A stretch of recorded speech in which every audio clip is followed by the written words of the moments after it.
jamme kisemo mi salmini kala hawruɗo vidéo ɗo Allah ɓeydi jam ka ɓengureji ka balle ka jawle haray ko wadi kumpay kunkuyoton ɗo ko sengo Mali leluma pardon aray ko siɓɓe men sengo leluma ko siɓɓe men iwri vacances leydi Gambia ɓe ari vacances leluma haray kumpay ko maɓɓe ɗo woni ko muti ko majjiriɓe aray yandi ɓe tori ballal kala yituɓe kunɗo faykun wallitagol ɓe yandi no ɓe hettira ka sengo dano ɗo ɓe waɗi numéro ji 622 72 51 78 si ɗum feƴƴi ɓe waɗi kadi 628 63 64 83 aray ko sakitugol jonna vidéo on doole Mouradu moƴƴuru kañum ko sengo leluma ka wiyeteɗon Diala si ɗum feƴƴi kadi guine matten holli wondema de présumé réseau d'escroquerie démantelé plusieurs Guinéens libérés. L'opération s'est déroulée ce lundi 3 août 2026. Are ni buy ko woni yiwde ko sengo Sierra Leone. Are oneniraw do kadi buumido do ko fendo fesude fi bingel mum tafuwel laifuwel njofowel bulawel tawangel e ko joga e leydi Sierra Leone. Are non nene makko hollido wondema ɗum ɗo no sattude maɓɓe fi makko no wullinde ɓe Mouradu moƴƴuru e himo yodo e maɓɓe sondo wosono kanko ko France woni haray ɗum ɗo 90% wonɓe wonde victime ɗum ɗo ko fulɓe Fuuta 90% en andi jaka wona Sierra Leone to woni wadde e Côte d'Ivoire no wadde e min tigi ɓiɗɗo yayanno e ɗum no joga ton himo wiye Tijjani o geri ɗo ha fino poɗira yimɓe amen ɓen sukaɓe amen ɓen fi ɗum kono non ɓayru menen wona men suuɗowo bonɗo min suuɗata hunde ñolde menen meɗen mari groupe waɗa e pentum men feƴƴina ton Allah waɗi o heɓali sago makko on toɗugol siɗɗe mbayi mo be ko siɗɗo mo naɓude mo be ko mo hooli woni naɓude haray noon mi toriki Allah kala suka pullo tawata o welaka mo suti mawma ko ɓe welaka ɓe ittay koƴe ɓe soƴƴay ɓe hirto himo wawi jangude mecce si tawi l'école walanaki mo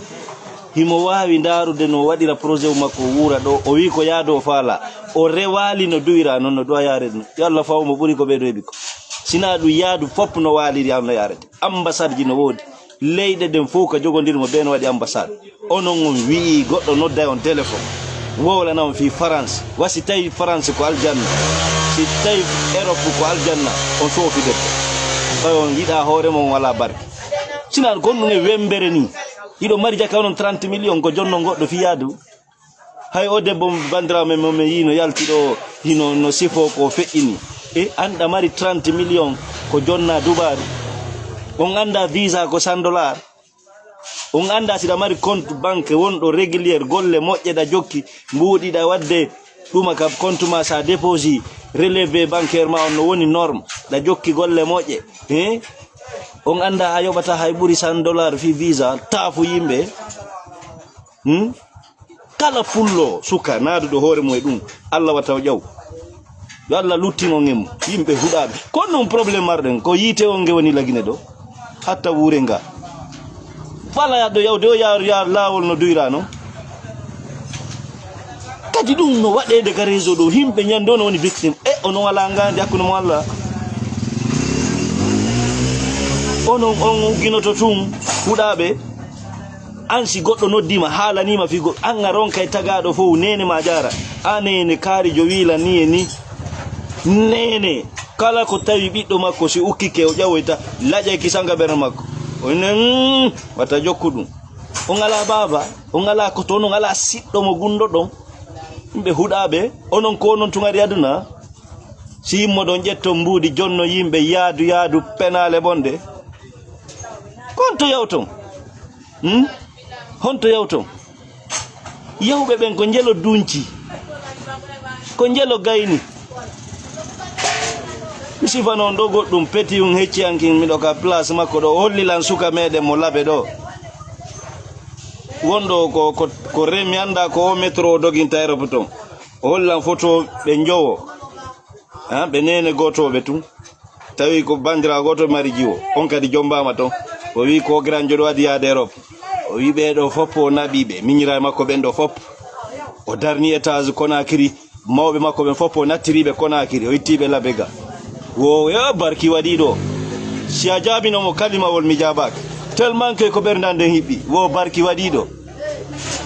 musidal ɓiɓɓe fof yaha leyɗe ɗe ala avenir ɓay Europe ɗum avenir fusala ɗum bonande ɓaleeru immo moɓa ɗum fof yaha ton toga hay ka mullaɓe ɗo sina ɗum si woni mawɗo ma o habbaki gollugol heɓa dépense a darnata ka village mon villa moƴƴo ɓe wona ɗon adda ko ɓe ñaama ɗaɓɓa o to ɗaɓɓanaɓe chauffeur no ɓeti ko no barki waɗiɗo sa jaabinomo kalimawol mi wawnomo jaɓade tellement que ko ɓerdande sukki ko ɗum ɗo no woni barki jokke yahe yimɓe naalumay goto petti nangueteɗo weɓite réseau fo sakita ɗum wasi on ala yiwde ka on ala hay téléphone connecteur on heɓay 30 000 ko jonno goɗɗo ne on heɓay 30 000 ko jonno goɗɗo non daari yimɓe no jiiɓi ka yarɗa o ɓengureji ɗin ala mo wona victime bonama Allah o payle taafu ala ɓenda hay hunde nanugol tun yaadu France onon ko laifuɓe ɓilla walla ono ndikka si nene mo wuppoy noon ono wonɓe victime ɗum ɗo fof ndikka si jaramo wuppoy noon minen ko petun ɗo hari o yaari gayimo wakkili o fuɗɗike tambitade nene makko ɓay nene makko ga jooɗi o fuɗɗiɓe wallitade ɗuytanaɓe sattede huuɗa ɗon tawi woyo accu ɗum noon fof o nanga lawol mo andi kanko toni gorko jano ka nene makko Amat Tidiani falaka yaha nokku ɓaya fuɗɗike heɓude seeɗa wallitoɗami jokku ko jokkuɗa ɗon kon wata yaw nokku bila korojo wo nono kanko o yahay o yehi o naati e ndi kuddi huɗandi ɗo ha hande dow hettaki moto a nodda mo tumo faminanamamo Europe ɓeppale huɗade Europe wonto kon woni Europe layi fuuɓe yetemen ko woni Europe taafu yimɓe kon woni accident ndu enen ndu africaire ko ɗum meƴƴi e koye men sifa ko feƴƴi Maroc ɗe balɗe ɗo feetere huɗande yetelan ko woni Europe min miɗo falan yetolan ko woni toon ka yimɓe woni walde yaasi duuɓi 5 ɓe walde yaasi ko ndu woni toon 5 ans ko yaasi ɓe woni walde goɗɗo hay siɗɗo maɓɓe suttaɓe e bersude ko ndu woni ndi leydi ko ndu woni accident onon e feetere mon ɓikkoye ndaari sifa kum en tun ɗo ndaare sifa o ka debbo ɓuumi ɗo won ɗo suutere heɓande anki no caaba wono yawde Europe penale bonɗe no metti hakkunde Allah no metti tagaɗo no jiiɓa mone hakkunde Allah heɓa ɓiɗɗo tawata kanko himo mari haqqil himo mari yi'ande tawata vraiment o fewjinotako e ma ko yowiti e yaade wasi on futtu mais fela on noon par ce que fuɗɗike kadi wonɓe wadde campagne ɗum noon kadi piiji ɗiɗi ɗo meɗe yiwde wonɓe wadde campagne fi diina on yo jamma o yaltoyo diina meɗe yiwde ɗum meɗe yiwde kadi wonɓe wadde campagne ɓiɗɗo duwaka fusmawɓe mum ɓe ɓiɗɗo duwaka waɗande mawɗo mo fu ɗum kadi leƴƴi ɗin fof africain meɗe yiide no waɗude on campagne fiiɗi bareji ɓe yeyi ɗo leyɗe Porto yi piiji ton piiji huɗaɗi piiji keferanka ko piiji geddi piiji kuddi hiɓe wadde ni campagne ɗum meɗe yiide rewɓe ivoirien ɗuma fof e sukaɓe ivoirien même dans les plateaux de télé yodagol tes enfants ne te doivent rien et tes enfants ne te doivent rien ko an duwaɓe ni e ni ok ko menen duwa ɓiɓɓe amen ɓen ka kamɓe ɓe duwa kamen hunde o retour ɗon sofiɗa ɗum ɗon kadi meɗe yiwde sukaɓe fulɓe no naati waɗangol ɗum campagne applaudissa ko hombo wi on waɗan mawɗo mon ko wata layi fuuɓe ko hombo an jooɗiɗo Europe par ce que ko onon yawɓe leyɗe Porto ɓe ɓuri rondade ɗen haqqille ko hombo landima ya hokkor mawɗo ma ka ala ta fuujo ko hombo wima ka esclave ɓengue ma ko yer ko wawɗa ko watta ɗum kadi na mene wiya waɗu ko Allah yamirma ɗum sa yamiral waɗali o naadoyte yiite makko men c'est ça c'est clair ko kanko wiya moƴƴo e mawɓe maɓe ya waɗanɓe ko Allah wima ɗum noon dans tous les catégories jawdi mandi hay wonkima ki hiɗa dowa mawɓe maɓe wonkima ki gurda maɗa foda do'a mawɓe maɓe goɗɗo no wiyaya waɗi tonintago ma kono si tawi hewti ko tana ko antuɗo to kamɓe ɓe dada la'i fuɓe ka fewde heɓaɗa sa walino ɗon tumɓe accima ɗon wona gilɗi e ñuuƴi ñamayno ma ɗon ko on meƴƴemo fiɗo yeleɗe porto hiɗo yiya keferanka goɗɗo no ƴetta mawɗo mum hawka ƴetton ɗum e waɗangol men ɗum campagne waɗugol ɗum haqqillaji huɗaɓe ɓe ɓayri ko huɗaɗo tun jentoto huɗaɗo tun heɗoto na ɗum ɓiɗɗo no andi ɓiɗɗo waɗaɗo barki ɓiɗɗo afrique yimo andi ko kanko wonata sacrifice maw makko ɗo si ɓe nawni ɓiɗɗo no yurmi kono nayejo ɓuuri yurmude layi fuɓe so ganda mi halna on ɓiɗɗo no yurmi nayejo ɓuuri wawnoɗo fiɗɗade dariɗo wakkili waɗanmaɗi fof fewdo kañum wawi yaha on bawdi makko ni fof iwa o nawya o wonta entere an wona wawɗo mi haalani sa anda on no yurmi ɓurma an fewdo wonɗa bobo layi fuɓe qur'ana no fillino ɗum no nodda e moƴƴo e mawɓe men ɓen yer wono wawirɗen ɓaleeru hande fino yehi leyɗe porto joni wona diina wona enɗan joni wona diina wona jeyal on soofiɗama mi alani on ɗum hono wonɓe wadde campagne kala kadi no rondiɗo non je souffre kote toi qui te fait souffrir goɗɗo yaali a waɗu toŋitaga ma ko yer ko wawɗa ko waɗanta maɓe maɓe yer noon ko wawɗa kon ko ya waɗu sa waɗali Allah nangete o frappete ɗum kadi aduna ɗo goyi wona sabbo naɓora wona yahu ara ko sabbo a yaada e mum joni ko sabbo naɓora mawɓe ma ɓen ko wawɗa kon ko ya waɗu goto wiyaka e waɗu ko wata yer ko wawɗa ko waɗu yer ko hejjata ko waɗu ɗum ko ya waɗu gurdam ma ɗan ɗa duwaɓe ɗa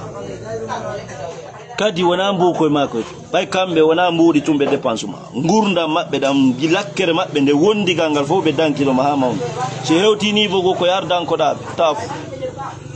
koya accutu merda ko jokkuɗa accita ɓeygure ma nden e ɓikkoye ma ara dankoɗa baba e ma dankoɗa yumma ma wona takko maɓɓe tippaɓe defanaɓe waɗanaɓe ɗi jeena e sappo et puis hewre ɗum duwanoɗaɓe kadi sona ɗum Allah o sekete duwanoɗaɓe kadi obligatoire koya duwano mawɓe maɓe ɓe layi fuɓe ka fiɗo yehi leyɗe porto huɗaɓe ɓe ala barki fiɗo yehi leyɗe porto yeytaw naati aljanna fattuji bonɗi huɗaɓe ɓe ala barki kono yeytayro puka aljanna tafuji yimɓe no metti ɓe kono ɓayi ko o tigi ala tan marno tan goɗɗo mo waɗino vidéo ndo on seedotono o iteteno ayona layi fuuji diina kan on selay ka diina normal wa amma si ko diina extrémiste on wayata kude ɗum par ce que mi nuwonne contre ça mais si yehi ha joni ko qur'ana on ñosoto ɗon e ɗum ɗo wona gonga ɗum ɗo wona gonga on feeti haray on feeti haray on nawni yo Allah ndikki on si yehi ha tawi kadi ko affaire enɗan ɗa won ɗon ñosade haray yo andu hunde on luttira hay halki ɗon na non o noon ko Allah lumbin ɗon e ɗan ndiyam iɗon jooɗi kala koye ɗon iɗon jangga ayatal kursi iɗon moolo nato on hande Europe wiyon no dina on s'en fout de ça qur'ana même est ce que ça c'est vrai ça hara noon hay hunde on jangga go on wata qur'ana ye haala mom hay e haala mom wata deftere raisonnement kadi fu son donc créé pas o on ala golle on jokka golle on famay noon ara men salmini on Allah ɓeydi jam on jara.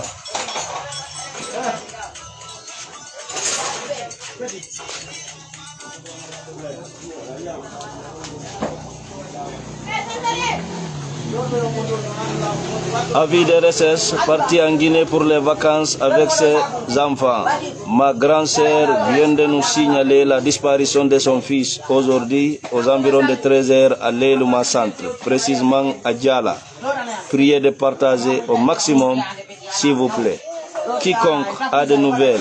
est prie d'appeler sur ce numéro 622 72 51 78 628 63 64 83 on jarama.